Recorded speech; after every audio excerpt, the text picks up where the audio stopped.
تعالوا نتعرف على ممثلين عمل فيلم الأفوكاتو. تاريخ الإصدار الأول في 1 نوفمبر 1983.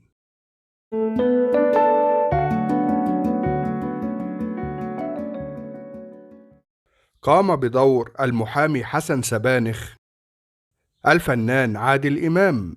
تاريخ الميلاد 17 مايو 1940. يبلغ من العمر 84 سنة.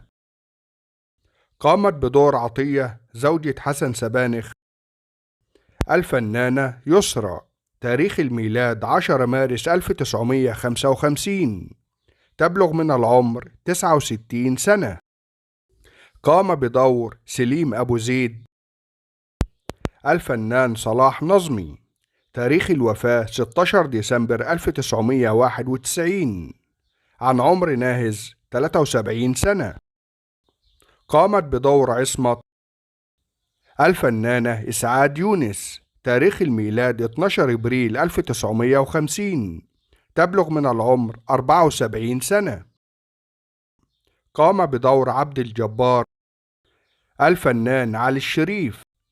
تاريخ الوفاة 11 فبراير 1987. عن عمر ناهز 53 سنة. قام بدور حسونة محرم الفنان حسين الشربيني. تاريخ الوفاة 14 سبتمبر 2007. عن عمر ناهز 71 سنة. قام بدور مساعد المحامي الفنان محمد الشراوي. تاريخ الوفاة 6 مايو 1996. عن عمر ناهز 42 سنة.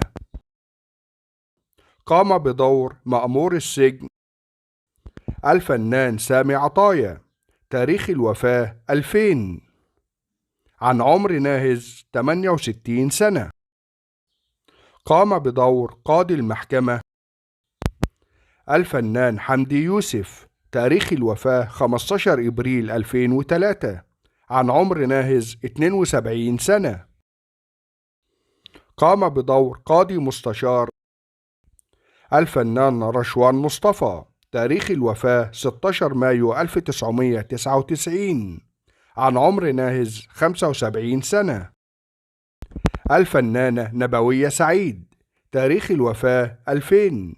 عن عمر ناهز 82 سنة. الفنان يوسف عيد. تاريخ الوفاة 22 سبتمبر 2014. عن عمر ناهز 65 سنة. الفنان حجاج عبد العظيم. تاريخ الميلاد 16 أغسطس 1960. يبلغ من العمر 63 سنة. الفنان سيد مصطفى. تاريخ الوفاة 19 يونيو 2021. عن عمر ناهز 65 سنة.